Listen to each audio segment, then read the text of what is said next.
C'est l'heure du journal de l'Afrique. Soyez les bienvenus sur France 24. À la une ce soir, la mort de Willy Ngoma en République démocratique du Congo. Le porte-parole militaire de la FCM 23 a été tué tôt ce mardi aux alentours de la cité minière de Rubaya, territoire de Massissi dans la province du Nord Kivu. Sa mort a été confirmée par des sources militaires. Nous serons à Kinshasa dans ce journal. Le durcissement des peines réprimant les relations homosexuelles au Sénégal, une volonté du Premier ministre Ousmane Sonko dans un contexte de vague d'homophobie et d'arrestation. Ce projet de loi vise à rendre les relations homosexuelles passibles de 5 à 10 ans de prison. Les détails à suivre. Et puis les inondations au Maroc, une partie du royaume est toujours sous les eaux. Des habitants de la ville de Kénitra ont fui leur logement et ont dû trouver refuge sous des tentes. Un début de ramadan compliqué pour ces populations. On fera le point à la fin de cette édition. Willy Ngoma, cadre et porte-parole militaire du mouvement rebelle AFCM 23, a été tué aux alentours de Rubaya, dans la province de Massissi, dans l'est du pays. Il aurait été visé par une frappe de drone. C'est ce que confirment plusieurs sources sécuritaires. Dans la zone, les combats se poursuivent malgré les déclarations de cessez-le-feu. Les précisions à Kinshasa d'Aurélie Bazara-Kibangula. Selon plusieurs sources sécuritaires, Willy Ngoma, porte-parole militaire de l'AFCM 23, a été tué dans une frappe de drone. Alors à ce stade, il est difficile d'avoir plus de précision. Ni l'AFCM 23 ni les autorités congolaises n'ont encore communiqué. Alors d'après nos sources, c'est dans la nuit de lundi à mardi que Willy Ngoma a été tué aux alentours de Rubaya. Plusieurs autres rebelles ont été blessés. Au cours de cette même nuit, l'un des responsables rebelles a affirmé sur les réseaux sociaux que l'armée congolaise et ses alliés bombardent, je cite, aveuglément la zone. Alors depuis plusieurs jours, les combats sont intenses vers Rubaya, une cité contrôlée par les rebelles. C'est une zone stratégique et riche en minerais. La rébellion y tire une importante manne financière. 15% du coltan mondial utilisé par exemple pour la fabrication des téléphones portables provient des mines de Rubaya. Willy Ngoma était l'un des visages les plus connus de la FCM 23. Il a été sanctionné par l'Union européenne, puis par les États-Unis, qui l'accusent de violations graves des droits humains. Ce projet de loi durcissant les peines réprimant les relations homosexuelles au Sénégal, il a été déposé par le Premier ministre Ousmane Sonko. Un projet qui vise à rendre les relations homosexuelles passibles de 5 à 10 ans de prison. Florent Roudot. L'annonce a été faite par Ousmane Sonko lors d'une séance de questions à l'Assemblée nationale. Actuellement passible de 1 à 5 ans de prison, les relations homosexuelles pourraient bientôt être plus sévèrement punies au Sénégal. C'est en tout cas la volonté du chef du gouvernement. Toute personne qui aura commis un acte contre nature sera punie d'un emprisonnement de 5 à 10 ans. Si l'acte est commis avec un mineur, le maximum de la peine sera prononcé.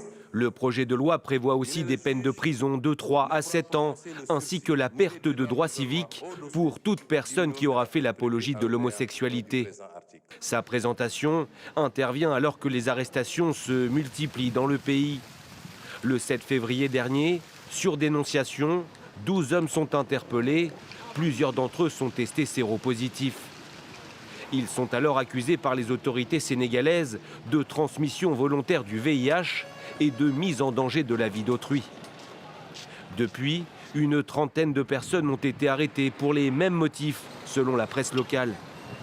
Une stigmatisation des personnes homosexuelles, visible notamment sur les réseaux sociaux, où ces dernières semaines, les propos homophobes sont de plus en plus courants au Sénégal. Et le Premier ministre sénégalais s'est également exprimé pour la première fois sur la crise des universités depuis la mort d'un étudiant dans des violences policières. Ousmane Sonko s'est expliqué devant les députés à l'Assemblée nationale et il assume la responsabilité de son gouvernement face à cette tragédie. Le compte-rendu de notre correspondant à Dakar, Elie Mandao. Face aux députés, Ousmane Sonko affirme que c'est lui-même qui a donné les instructions pour que les forces de l'ordre pénètrent dans le campus social de l'université Cheikh Anta Diop de Dakar pour, dit-il, protéger des édifices publics, à savoir des restaurants ou encore la bibliothèque universitaire. Ousmane Sonko affirme que son gouvernement a reçu des renseignements selon lesquels ces édifices allaient être attaqués par des étudiants. Le Premier ministre sénégalais affirme que tout ne s'est pas passé comme prévu. Il dénonce ainsi les bavures policières. Je vous propose de l'écouter. Il y a eu un retard dans l'intervention des forces de défense et de sécurité. À cause de ce retard, des étudiants avaient même commencé à attaquer un restaurant universitaire. Ce sont des manquements imputables aux forces de sécurité. Il y a aussi d'autres manquements lors des hostilités et qu'on ne saurait cautionner, à savoir l'usage disproportionné de la force. Le campus social de l'université Cheikh Anta Diop de Dakar doit rouvrir ses portes ce jeudi 26 février. Une réouverture qui sera progressive et partielle. Le collectif des amicales de l'université de Dakar, qui défend les intérêts des étudiants, souhaite de son côté une réouverture totale. Michael Randjanirin, l'Élysée, le nouveau président malgache a été reçu par le président Emmanuel Macron. Il s'agit de la 4e visite du président malgache à l'étranger depuis sa prise de pouvoir. Il s'est rendu d'abord aux Émirats arabes unis, en Afrique du Sud et en Russie. La France va tenter de rattraper son retard. Parmi les objectifs affichés, la poursuite de la coopération de sécurité et de défense dans le respect de la souveraineté des deux États. Au Cameroun, le tribunal militaire de Yaoundé a ordonné la levée des scellés apposés sur la dépouille de Georges Anissé Ekane, figure emblématique de l'opposition. La décision fait suite à 2 requêtes déposées par les avocats de la famille et intervient près de 3 mois après son décès dans les locaux du secrétariat d'État à la Défense à Yaoundé. La correspondance de Marcel Amoko.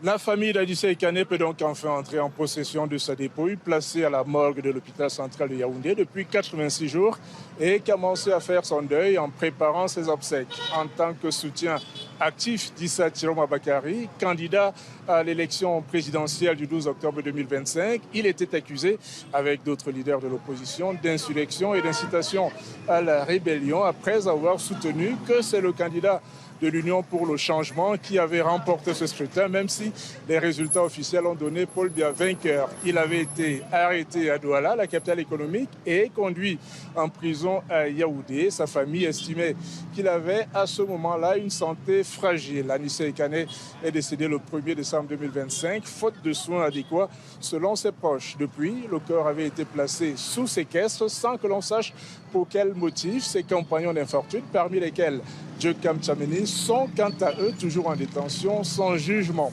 Les avocats d'Anissé Ekane espèrent récupérer le rapport d'autopsie dans les prochains jours, un document resté secret jusqu'ici. La famille décidera ensuite de sa publication ou non.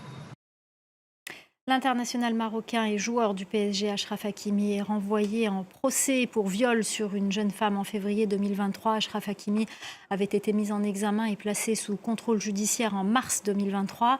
L'avocate du joueur a indiqué faire appel de cette ordonnance de renvoi.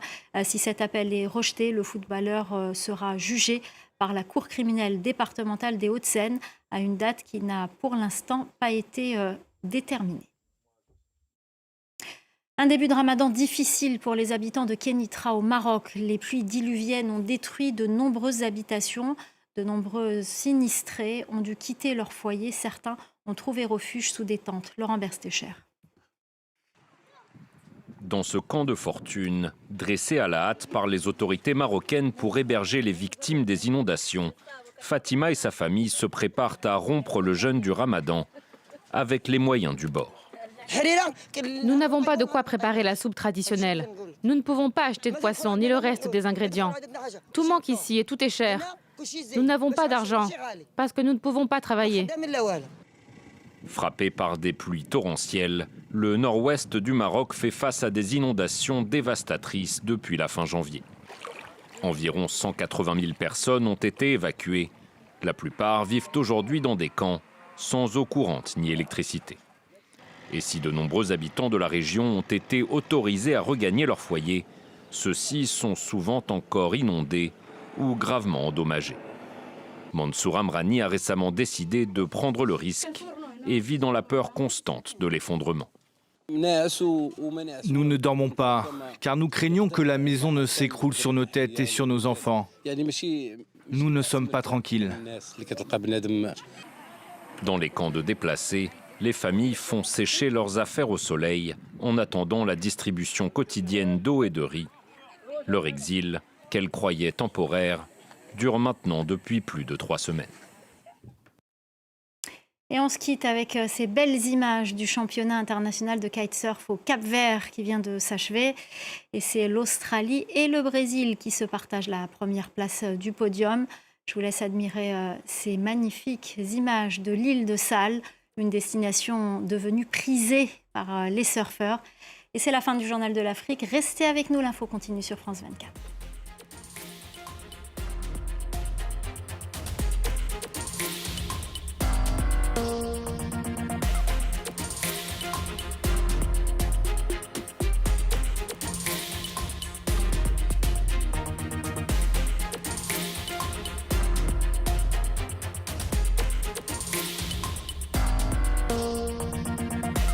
Sur France 24, retrouvez 4 rendez-vous d'information accessibles aux sourds et malentendants. À 9h, du lundi au vendredi, et à 10h le week-end. Washington demande au chef du Kremlin, je cite, d'arrêter de se mêler de l'élection américaine. Et tous les jours, à 13h, dans le Paris Direct. Les inégalités se sont encore creusées ces dernières années, la pauvreté reste massive. À 18h, dans Au cœur de l'info. La Russie a dit ne pas exclure de viser les éventuels instructeurs militaires français en Ukraine. À 22h45, avec le Journal de l'Afrique. Les crises des déplacés sont les plus négligées au monde, sont sur le continent africain. Vos éditions sous-titrées pour faire le tour de l'info. 4 rendez-vous pour tous et pour tout comprendre, du lundi au dimanche, sur France 24.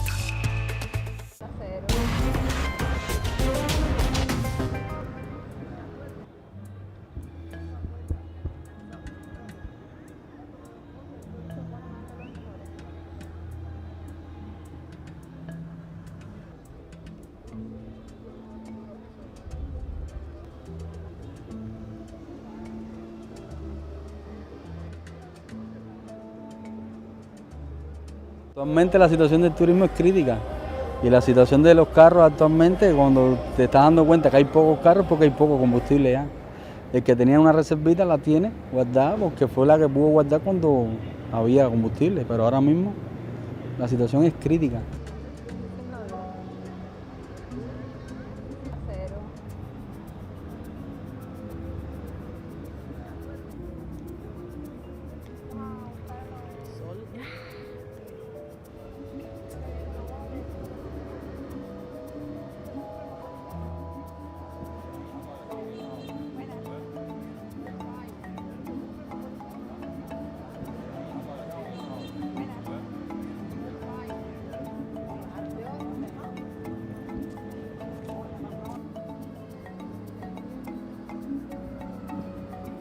Porque el turismo viene siendo como un salvavidas históricamente para todos los cubanos, y si eso se afecta, ahí sí vamos a estar mal, porque aparte el turismo, por ejemplo, yo, de mí depende mi familia, o sea, y de él o de aquel, toda la gente que vive del turismo, eso es una cadena.